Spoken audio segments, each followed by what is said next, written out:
Something absolutely incredible about high school sports is how close to perfectly they've executed the length of a season. You see, the sweet spot for continuously ramping up and developing a skill, being under acute duress, working really hard during the week with not quite complete recovery on your days off, is about 13 weeks. Broadly speaking, across sports science literature, someone can do incredible result-producing work for between 6 and 12 consecutive weeks before they need a meaningful back off in both training intensity and training volume. When we honor that principle of the human body, somewhere between 6 and 12 weeks, really hard, really focused, really narrow domain of training, and then either take time completely off or pivot to a different mode of training entirely, generally, the body can adapt well for months and years in a row without meaningful risk of overtraining or serious injury. Now, a part of the issue that gets discussed among the problems of youth sports is that by adding in clubs, by adding in private training, by adding in special sports-specific work around and during your primary competitive season, kids are generally never off. But youth sports is a different problem. What this directly relates to is adults. Largely, we've identified our favorite sport, the thing that we want to spend all of our training time working to get better at. And the difficulty with having our favorite sport as grown-ups is that we build our whole lives around that sport. So if the thing you love doing has a competitive season that is, let's say, 3 months long, roughly 12 weeks, then your sweet spot for continuous, kind of monolithic training adaptations occurs only across that season. So what do you do when your sport of choice, whether that's ultimate in the case of having a semi-professional division, a college division, an open club, and then having master's divisions, or it's track and field, where there's an indoor season and an outdoor season, and if you're willing to travel, those seasons really never end. How do you limit yourself to just 12 weeks of consecutive work on your sport? Look, I understand. You enjoy the activities of your sport. You enjoy the social climate. You enjoy the process of showing up to compete. You want to be as good as you can be all the time because playing close to your potential is the most satisfying experience that you can have as an adult athlete. But we have to start taking a long-term view of training in order to build sustainable careers, especially if we're going to be single sport athletes. So here's the simplest way to pull that off. Take a mid-season break. I call it the mid-season off-season, and I think it does amazing things for athletes, not only psychologically, but physiologically.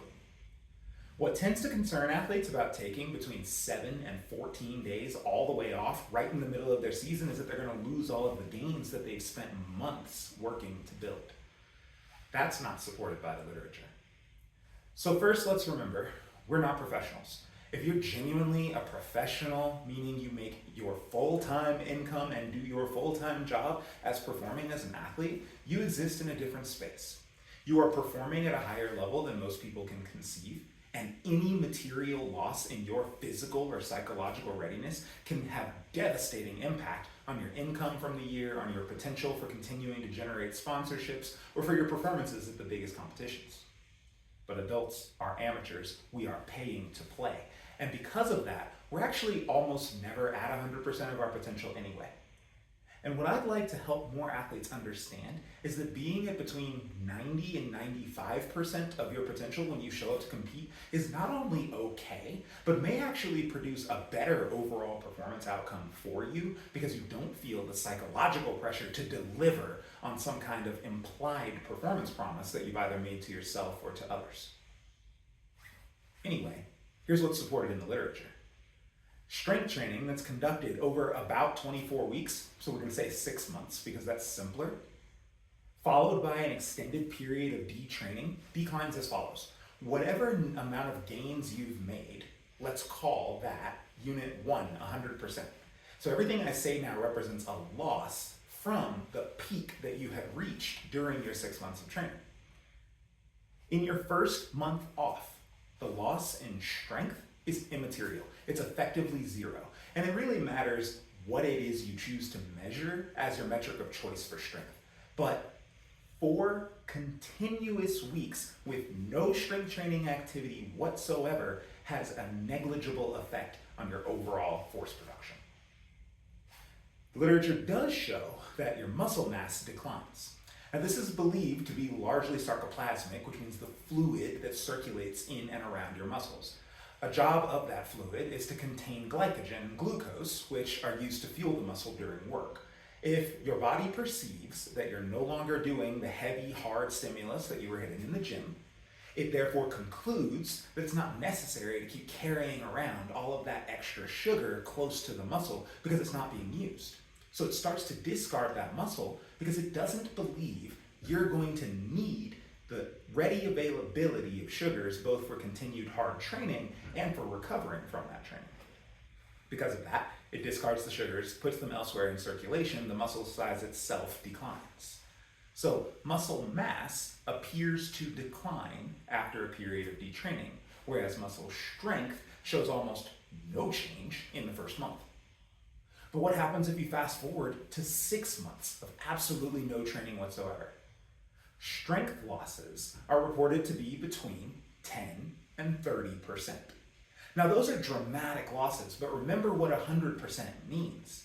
It's the new peak that you had achieved in 6 months of training. If you were a beginner to strength training at the start of those 6 months, then the gains that you made might have been 2 or 3x in terms of weight on the bar. So your new 100% is a massively different place than before you started strength training. But something that's more interesting is you have to go deeper and farther back in the history of sports science literature.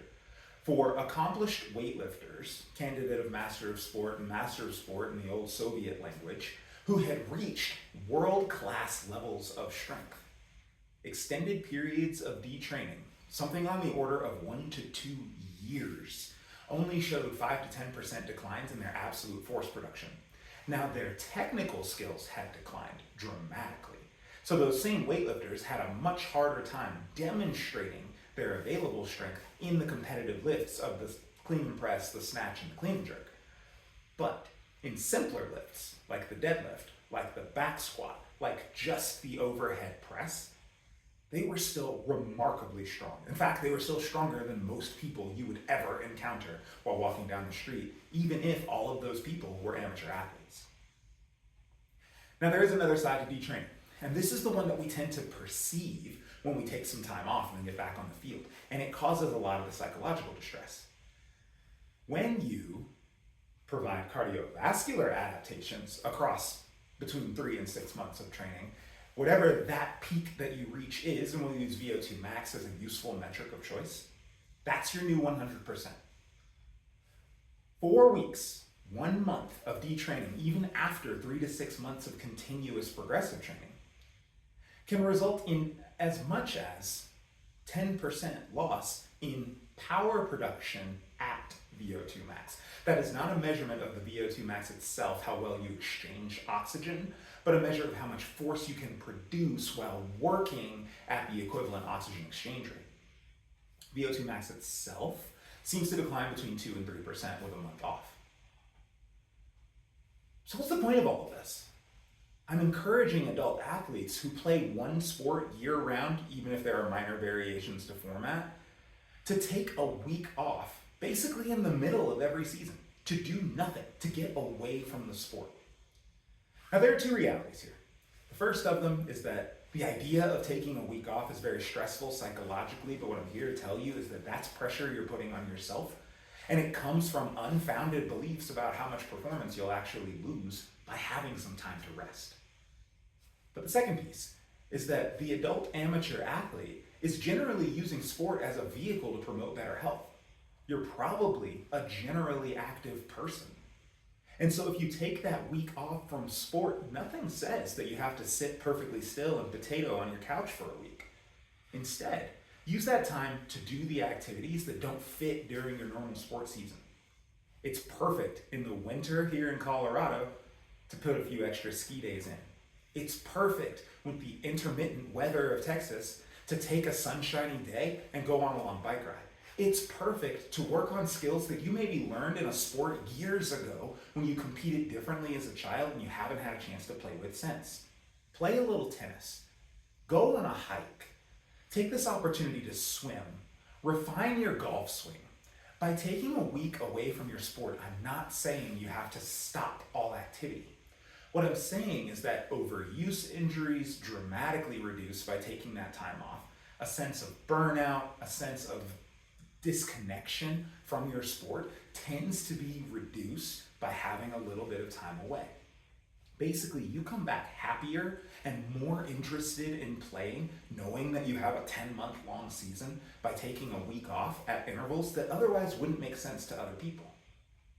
And in the process, you lose absolutely nothing in terms of physical qualities. Because notice I talked about 6 months of training followed by up to 6 months off. A week doesn't even come close. If anything, a week off in the middle of the season will allow the fatigue that you've built up from all of that hard consecutive training to dissipate. And you'll come back after a week performing better than when you stopped.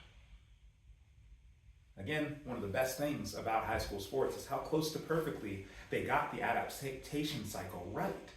About 13 weeks is the right amount of time to focus on one thing. That one thing can be the 3 or so months that run up to your most important championship. But right before that 3-month trigger, take a week off. You might be surprised by how well you perform, and you'll definitely last longer in sport as a result.